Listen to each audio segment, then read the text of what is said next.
Hey everyone, in this video we're going to be talking about representing functions. So functions could be represented in a few different ways here. So we're going to be talking about verbal, symbolic, numerical, and graphical representations of functions. And then we're going to take a look at an example to wrap up all the previous four cases here. So to begin, this is going to be an introduction to functions.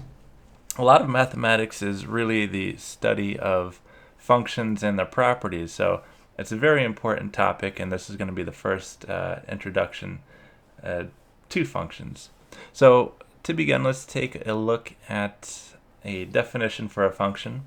Now keep in mind this definition here, this is a very basic definition of what a function actually is. There is a little bit more to it than just this. It gets a little bit more complex, but this definition here is just fine for a starting point. So a function we have is an equation where one variable depends on another variable.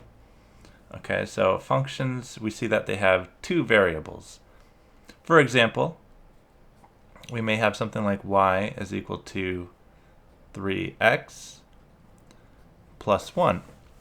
This is one example of a function here. We have that this y variable depends on this x variable over here. So depending upon the value of x, this will be changing the value of y. Okay, so that's one way to look at a function. Now, let's take a look at a few different ways we could represent functions. This is one particular format, but there's other ways we can represent functions. Okay, so let's begin with the verbal representation of functions. So let's say you go to a gym and it charges you $20 per month as well as $3 every time you go. That's a pretty expensive gym, so I don't know who's going to go to that, but for the sake of the functions, let's say that's the case. So how much will you need to pay if you need to go to the gym, or if you go to the gym 12 times in the month? Okay, so we could probably figure this out. The gym is going to charge you $20, and then every time you go, it's going to be charging you $3. And we know that you went 12 times, so we could probably figure this out here. So let's see. Before we take a look at what I have written down here, we know that the monthly fee is $20. And so when doing these word problems here, it's often a good idea just to write down the data that they give you. Even if it's an easy problem, it just helps to, it's going to help prepare you for harder word problems if you start finding out ways you can organize your data. And one way I like to organize it is by writing all the important information down. Okay, so the monthly fee we have is $20, and then the let's say every time you visit or every time you go to the gym, it's going to be $3. Okay. And let me say every visit it's going to be $3, and then how many times do you go? I'll say that's visits. You go 12 times. Okay. So now with this information, even without looking at this little equation I have written here, we could probably figure this out. So the gym is going to charge you $20. Let me just write 20 plus. Now, you go 12 times, and every time you go, they charge you $3. So that's going to be 12 times 36. Okay, so that's 20. Wait, 12 times 3. I said 12. All right, I meant 12 times 3. Yeah, so 12 times 3 will give you 36.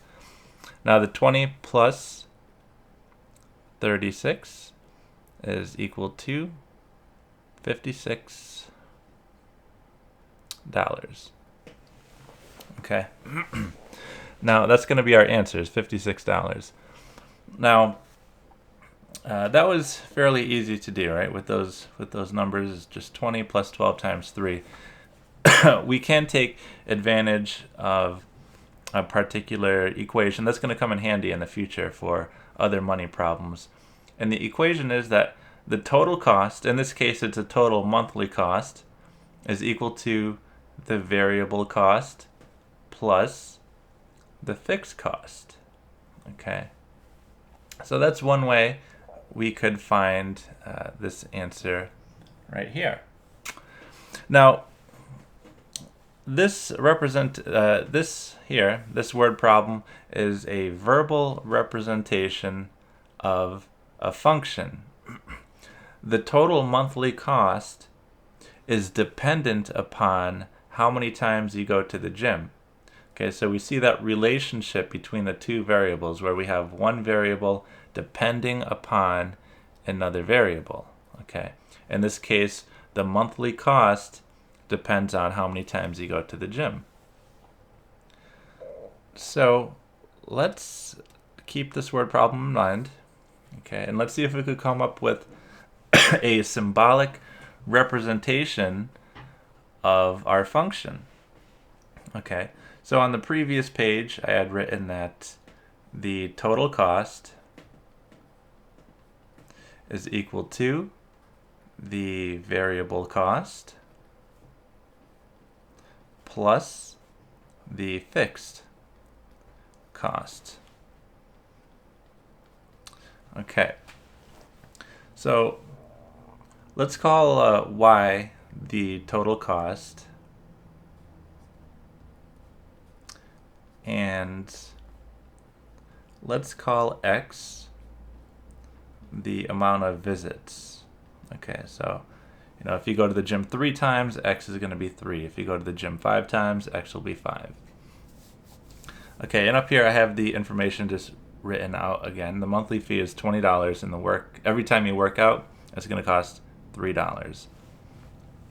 So if we follow this equation here, we see that the total cost should equal.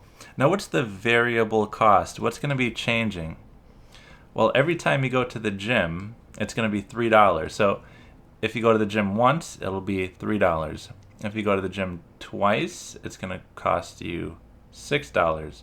And if you go 3 times, it'll cost you $9, and so forth. So that cost is changing depending upon how many times you actually go to the gym. So that's going to be our variable cost. Now, we're going to be charged $3 for every visit. So that's going to be 3 times x. That's going to be our variable cost because that cost is changing. And then we add the fixed cost. Okay, so there is one fixed cost here. We see that the monthly fee of this gym is $20. Okay, so we're going to be charged that $20 no matter how many times you go. If you went 0 times, you're still going to be charged the $20, if you're part of the gym anyway. Okay, so there's 3x here. Okay, the 3x represents our variable cost, and the 20 represents our fixed costs. And the y, we just had represent our total cost. And this is on a monthly basis, right? This is every month. Okay. So this equation here, this y is equal to 3x plus 20, it's clear that this y is dependent upon the x. So if you plug a value into x, it's going to change the value of y. So this equation here is said to be, where could I write it? Okay, so this equation is said to be the symbolic form of a function. So we have symbols representing our numbers here, or certain aspects. The x represents the number of visits, and the y is the total cost. Okay, so symbolic form is this equation form here. And now once we have symbolic form, it's usually not too bad to get to a numerical form. So now the equation that we had, let me just rewrite the equation. We had y, the total cost, is equal to 3x plus 20. Okay, so this is our symbolic form. Now, what's the numerical form of this function? Well, to get to the numerical form, and just think about the word numerical, it's numbers, right? So to get the numerical form, it's basically going to be a table of inputs and outputs, okay? So this, for the y equals 3x plus 20, this x value, the number of visits, it's called our input, or it's also called our independent variable. Okay, it's called the independent variable because it's independent. You have the choice of what the x value is going to be, or you have the choice of how many times you're going to visit the gym in that monthly period.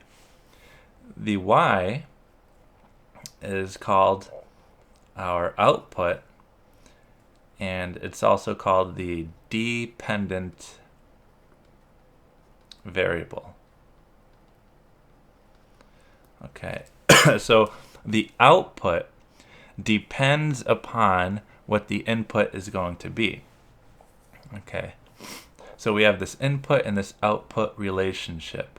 Now, once we have that relationship, we could set up a table of values. Okay, with the table of values, typically your inputs will go on the left column here, and on the right column will be your outputs. Okay, and we're gonna list some numbers here, and this is going to create our numerical version of the function. Okay, and it's easiest when you already have a symbolic form of the function, because to create a table of values, we're going to look at what happens with the symbolic version of the function. So let me show you what I mean. Now, you get to choose the input. Okay, the values that I choose here are essentially it has, in the case of going to the gym, it would be a positive integer, right? I mean, you could go 0 times or 1, 2, 3, but you can't go something like 1/2 or 3/4 times. But let's pretend like we can. Let's pretend like that doesn't matter in this case. So the input, let me say x is 0. Okay, so let's say you go to the gym 0 times. Now, how much is that going to cost you if you're part of the gym and you go 0 times? Well, to obtain this output, we could use our symbolic form. We know that the total cost, y, should equal $3 times, how many times did you go? 0, plus 20. So 3 times 0 plus 20, we get 20. Okay. So that's going to be how we get our output here. We're just going to plug in the input. We're going to do the math and see what we get. So let's say you go to the gym 1 time. How much is that going to cost you? Well, we take a look at our symbolic form of the equation. We see that y should be 3 times 1 plus 20. That's 23. Okay. And if x is 2, this will be $6 plus 20. We get 26. And if you notice here with my x values, every time I go up by 1, I'm going up by 3 in my y values. So if I went 3 times, it would be $29. If I went 4 times, it would be 32. And dot, dot, dot. Let's say you go 10 times. Well, 3 times 10 is 30, plus 20, that's going to be 50. So with this symbolic form, if we weren't given any context with it, if it was just, this equation here, y is equal to 3x plus 20, you could certainly feel free to plug in negative numbers as well. If you plug in a negative 2, for instance, we'll get negative 6 plus 20, which is 14, right? But in our context, we can't go to the gym negative 2 times, so it doesn't make too much sense for us here. But without that context, you could feel free to plug in whatever you want in this particular table. Okay, so we have this relationship between these inputs and these outputs here. Now, once you create once we have this list of numbers here, and this continues on, you could come up with plenty more numbers. This is called the numerical form of the function. Okay, it's just a list of numbers. That's the form of the function. Now, once we have this list here, it could be pretty easy to graph this function. Let me leave this table up here just for a moment here. Okay, we're going to use this table of values to graph this function. Okay, so first of all, I know we're talking about going to the gym and paying money. So what I did with my Cartesian plane here is I emphasized the first quadrant. You can see the origin I have here, right? And then I went way to the right and way up, but not too far to the left or down. Those are there, but in the case of our going to the gym, in our context, it doesn't necessarily make sense to go into the negatives here. So I'm emphasizing the first quadrant because this is where my data is going to be. And next thing I did, you want to label your axes. We have x. This is the input. Okay. And that's the number of visits per month. And then we have y, which is the total cost. And this is the output. Okay. So this numerical list of points here represents coordinates in our Cartesian plane. Before I do that, next thing I did with the Cartesian plane was I also scaled my axes appropriately. We see the x values here. I'm essentially counting by ones here, so it makes sense to do the same for your axes. Count 1, 2, 3, 4, 5, 6. And we have some larger numbers for our outputs. You can see when x is 0, we're starting at 20. So I counted by 5s on my y-axis. So we have 5, 10, 15, 20, and so forth. Just because I'm dealing with larger numbers. If you were counting by 1s, then, if you wanted to have an x value of 10, you'd have to have 50 tick marks on your y-axis, which, is quite a lot. So I scaled this by 5s here. So now, so I scaled these appropriately. Now each x, y pair corresponds to a coordinate in the Cartesian coordinate plane. Okay, this 0, 20 represents the point 0, 20. This 123 corresponds to the point 1, 23. And so forth. This one is 2, 26. So let's go ahead and plot these points. So 0, 20. The 0 is our horizontal direction. So we don't move any. We just stay in the origin. And then we move up 20 units. So 5, 10, 15, 20.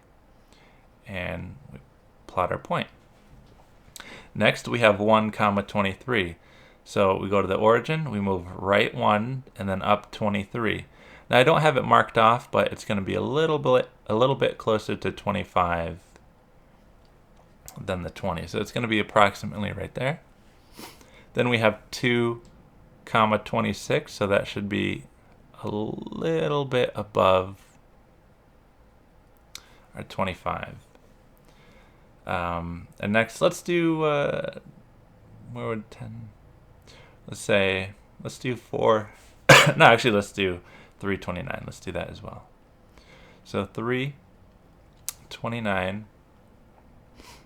So that means move right 3. So 1, 2, 3, and then up 29. So it's going to be just under 30. Okay, and it's hard to be very, very accurate when you're doing this by hand.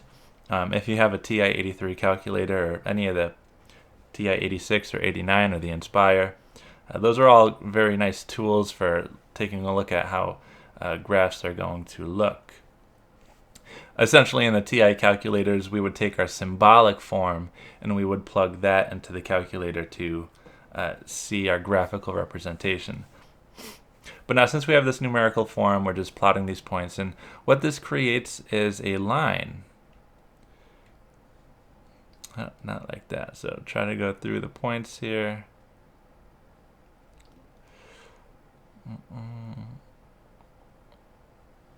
Okay, so there's our line, and it continues like that. Now, if we could also extend this in this direction as well. Okay. All right.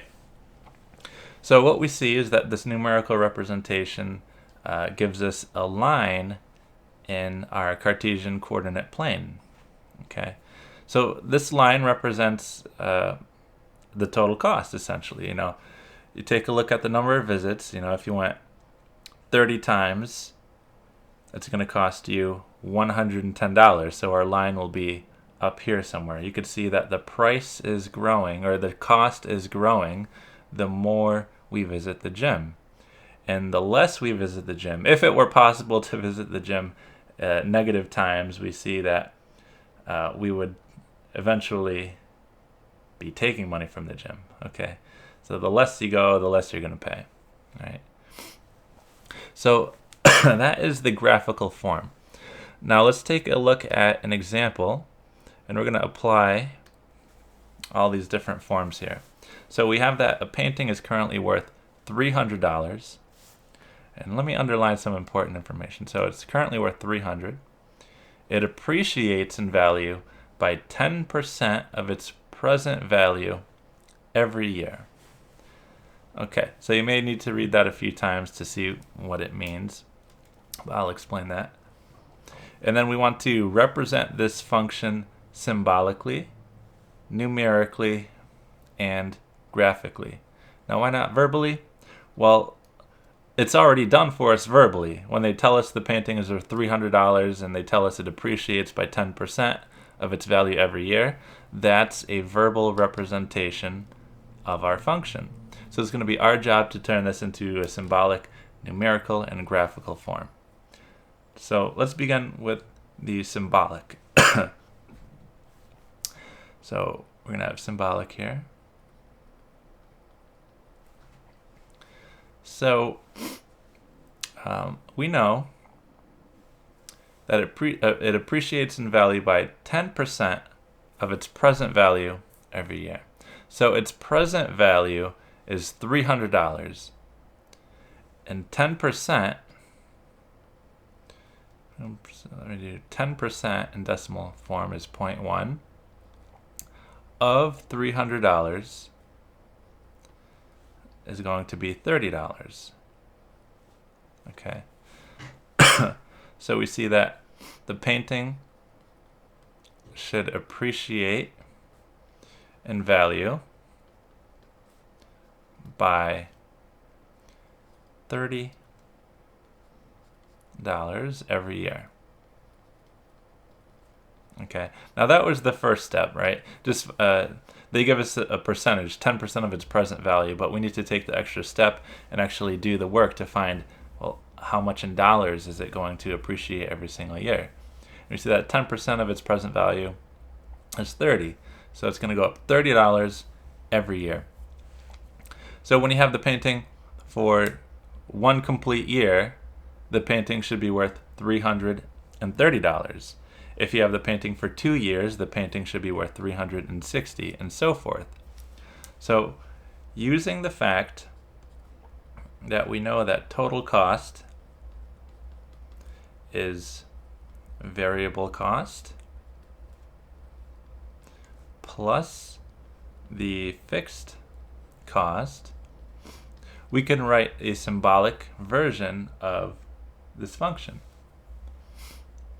So the total cost, let's call that y.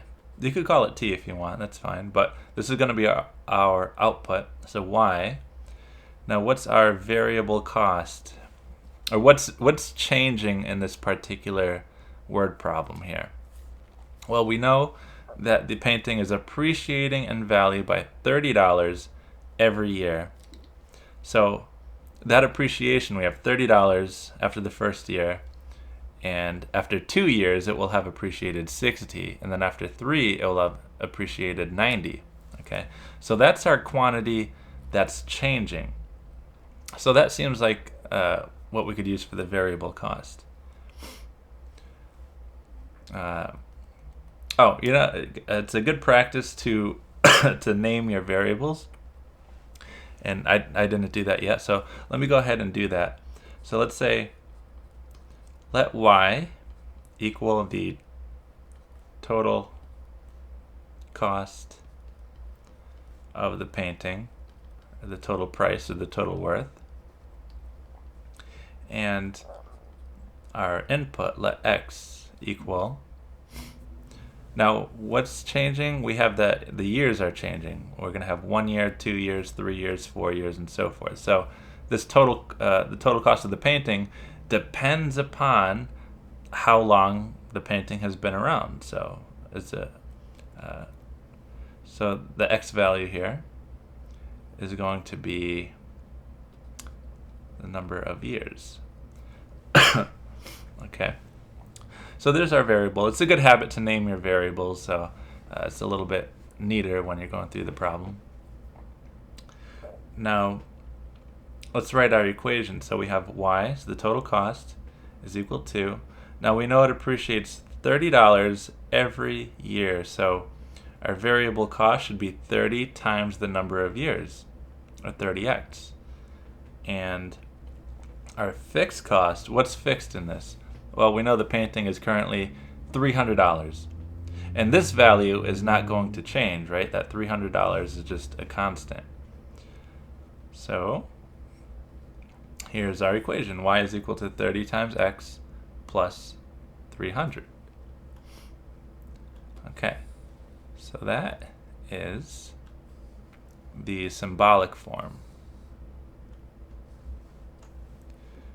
Okay, next up, let me start this here. So that's our symbolic form. Next up, we could go to our numerical form. Okay, so let me go down here. So our numerical form. So remember, with the numerical form, we have a table of inputs. Let me go over here. We have a table of inputs and outputs. So the left column represents our inputs and the right column represents our outputs. In this case, our inputs is going to be the number of years that someone has had the painting. And the output is going to be the total cost, which is depending upon how many years you had the painting. So remember that the x is up to you. What do you want to plug in? Well, for me, I like to plug in 0 just because it makes the math easy. If you've had the painting 0 years, that means we're currently at the present time. So 30 times 0 is 0, plus 300, we get 300. Let's say you've had the painting for 1 year. Well, 30 times 1 plus 300 is 330. And let's say you've had the painting for 10 years. Well, 30 times 10 is 300, and 300 plus 300 is 600. Okay, so we really just need a few for the numerical form here. That should do it. So there's some values here, and that represents the numerical form of the function. Okay. So now we want to move on to the graphical form of the function. Let me go up here for this. So the graphical, so we want to plot some points here. So so we're going to be in the positive realm again for the most part. Okay, so if you have a painting, it's not like you've had the painting for a negative amount of years. So again, I'm emphasizing quadrant 1. Now with this, you want to name your axes. So this is the x-axis, the input. The vertical axis is my y-axis, my output. And then I want to have some type of scaling. Well, with the x's, it seems like I'm counting by ones, right? 0, 1, 2, 3, 4, 5, 6, 7, 8, 9, 10. So let me go 1, 2, 3, 4, 5, 6, 7, 8, 9, 10. You want to try to have equal spacing between these, but by hand, just do the best you can. So 1, 2, 3. So everyone knows I'm counting by ones now. And then with my y-axis, I have really large numbers, right? I have 300, 330, 600. So here's a common mistake.